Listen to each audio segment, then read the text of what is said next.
Hello everyone, সবাই কেমন আছেন? আমি তো ভালো আছি। আমি স্কটলি আছি আপনাদের সাথে আর একটা নতুন ভিডিওতে আপনাদের সবাইকে স্বাগত।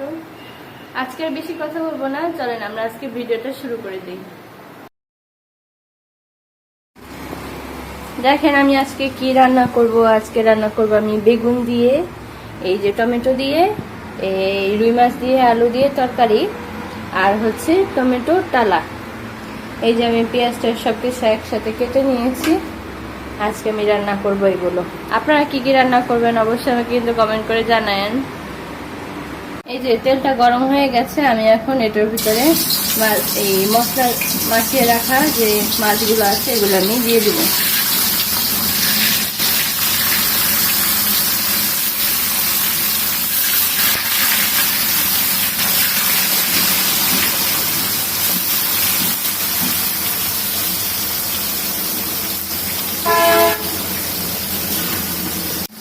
এই যে এখন আমি টমেটোটাকে রান্না করব। এখন এই জন্য আমি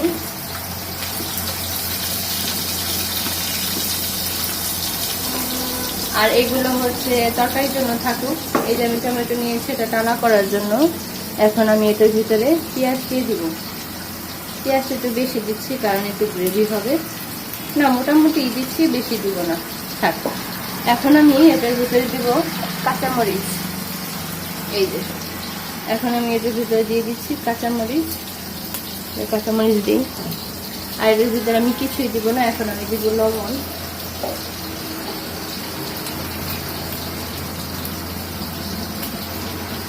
এই যে আমি এটার ভিতরে এই যে 1 চামচের মতো লবণ দিয়ে দিচ্ছি। থাকুক, এটা হতে থাকুক। এটা হলে আমি এটার ভিতরে ফোড়ন দিব, রসুনের ফোড়ন দিব।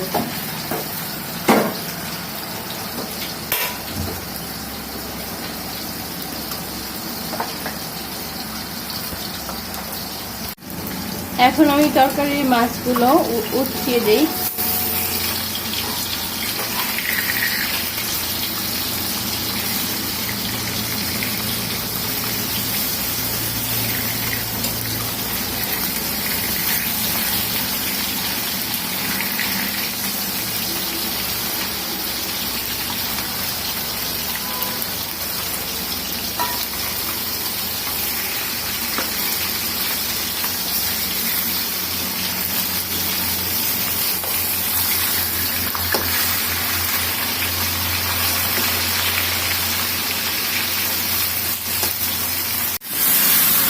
এই যে আমার মশলা কষিয়ে নেওয়া শেষ।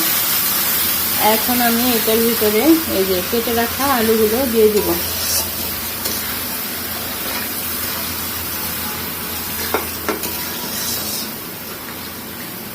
সাথে একটু পানি দিয়েছি আমি, এটা সিদ্ধ হতে যতটুকু লাগে। হালকা একটু সিদ্ধ হলে আমি এটার ভিতরে বেগুনটা ছেড়ে দিব। এই যে এখানে আমি 1 মুঠের মতো কাঁচামরিচ দিয়ে একসাথে এই তরকারিটাকে ঢেকে দিব। হালকা একটু সিদ্ধ হোক, তারপর আমি সবজিটা দিয়ে দিব।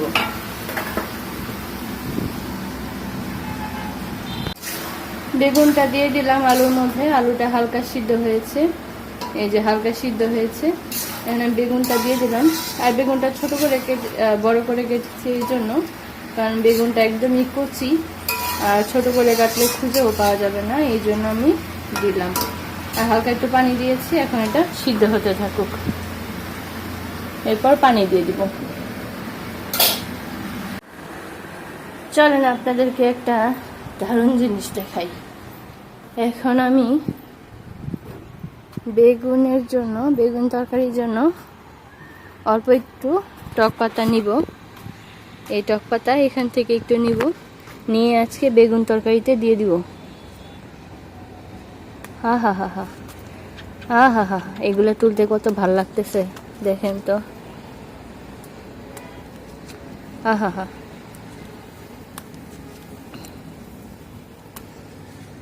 দেখেন কি ভালো লাগতেছে।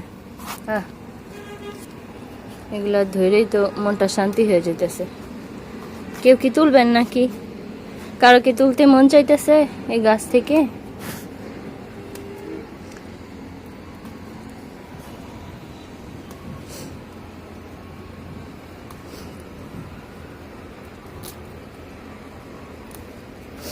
এগুলো আর কুচি করব না, এগুলো দিয়ে দিব।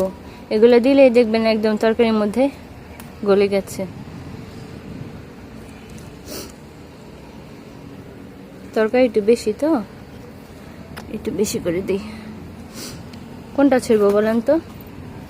এটা ছিঁড়ি না, এটা ছিঁড়ি। এই যে গাছ থেকে জিনিসপত্র ছিঁড়তেই তো কত ভালো লাগে। না আর ছিড়বো না, নাকি বলেন? একটা দিলে হবে না বেগুন তরকারিতে? এই যে আরো দুইটা ছিঁড়ি, তারপর চলে যায়, নাকি বলেন?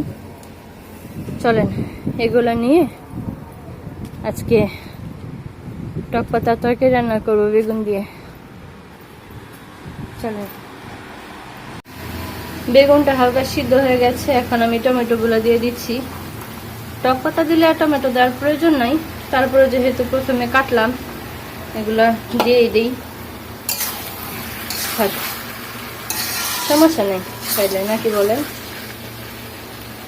বেগুনটা একটু সিদ্ধ হোক, আর একটু সিদ্ধ হোক, তারপরে আমি এই ঝোলটা দিয়ে দিব। ঢাকনাটা উঠাই, দেখি কতটুকু হলো। অনেকখানি হয়েছে। এখন একটা কাজ করি, এখন তরকারিতে পানিটা দিয়ে দিই। বেগুন অনেকখানি সিদ্ধ হয়ে গেছে, দেখেন। এই যে এখন আমি পানিটা দিয়ে দিই তরকারিতে।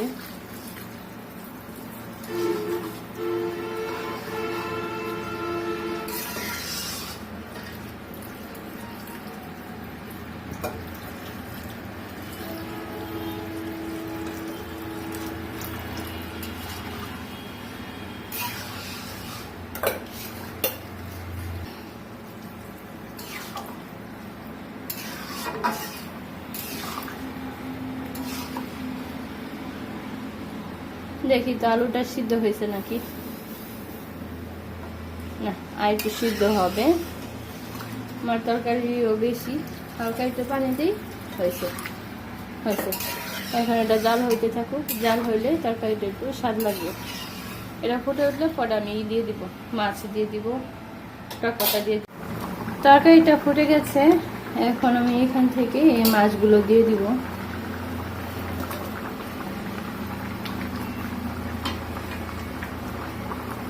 এখন এখানে একটু ফুটুক।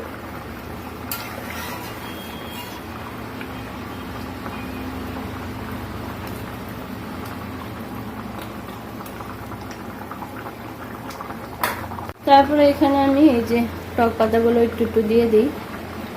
আমি আজকে ভেবেছিলাম যে ধনিয়া পাতা দিয়ে তরকারি রান্না করবো, তার ধনিয়া পাতা দিলাম না, গাছের টক পাতাই দিলাম। এটা আজকে একটু এভাবে খাই, নাকি বলেন? গরমের দিনে একটু টক টক তরকারি খেতে ভালো লাগে।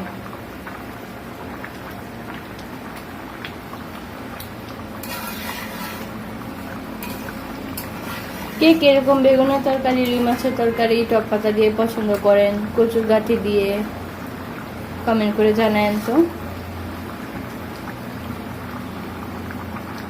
এই তরকারিটা আমি পাশের চুলায় দিয়ে দিই। এখন আমি এখানে আমি এখন টমেটোতে ফোড়ন দিব। এখানে তেল দিয়ে দিচ্ছি অল্প, এতটুকু দিলেই হবে। এখন আমি এখানে দিয়ে দিব শুকনো মরিচ।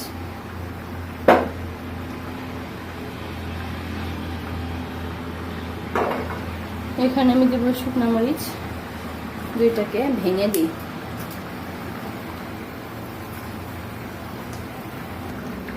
এখন আমি এখানে এই যে কেটে রাখা ছেঁচে রাখা রসুন দিয়ে দিব।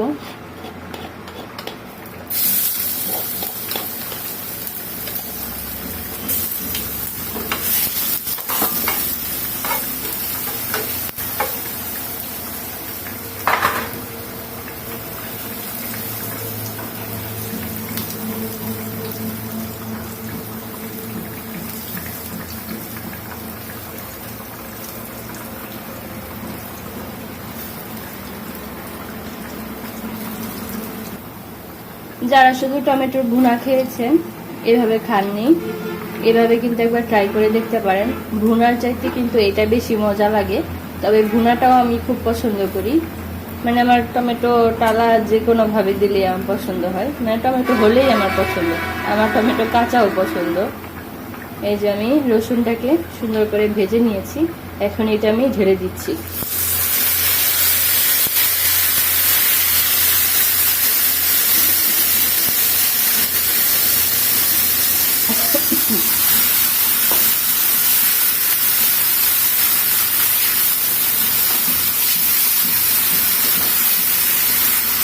টমেটোগুলো একটু শক্ত হয়ে আছে, এটা বিষয় না, কারণ এই টমেটোগুলো হাইব্রিড টমেটো না, দেশি টমেটো, অনেকদিন ফ্রিজে ছিল, যার কারণে এরকম শক্ত হয়ে আছে। দেখেন, মনে হচ্ছে না টমেটো একদম সাদা সাদা। এটা কি খাবেন, এটা খেয়ে দেখবেন একবার, কত মজা। প্রিয় টমেটো টালা। ওরে বাবা, এই যে দেখেন আমার টমেটো টালা হয়ে গেছে। এরকম করে আপনারা টমেটো টালা খাবেন, দেখবেন কত মজা লাগে। এটার ভিতরে ধনিয়া পাতা দিলে ওই টমেটোর স্বাদটা থাকে না। দেখেন তো কেমন হয়েছে। কারা কারা আমার মতো এরকম মশলা ছাড়া রান্না করে খান? আমাদের বাড়িতে কিন্তু এভাবে খায়। দেখায় আমার তরকারি কেমন হয়েছে এটা দেখায়। এই যে দেখেন,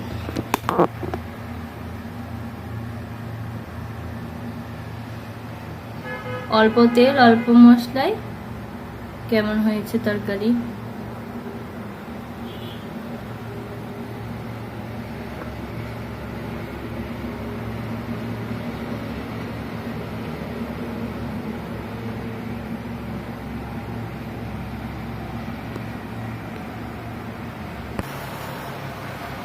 সবাইকে অনেক ধন্যবাদ যারা এতক্ষণ ধৈর্য ধরে আমার ভিডিওটা দেখেছেন।